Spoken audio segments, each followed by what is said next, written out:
ასეც ვიცოდი, არ უნდა წამოსულიყავი საღამოს. მეუღლე მეუბნებოდა, რომ დამესვენა, მაგრამ არ დავუჯერე.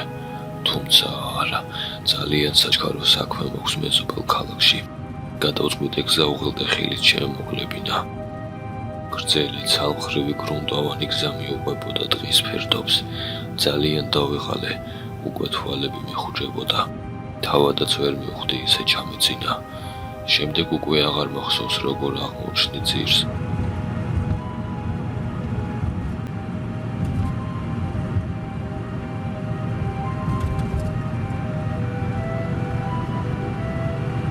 გვედი შეკრული მქონდა, ეს მახსოვს. ალბათ ხესთან შეჯახების შემდეგ რაღაცნაირად გაიხსნა და ფანჯრიდან გარეთ გადმოვარდი. არ ვიცი, ასე რამდენი ხანი ვიძექი. გონს რომ მოვეგე, მესმოდა, როგორ მიახლოვდებოდა უცნობი ხალხი.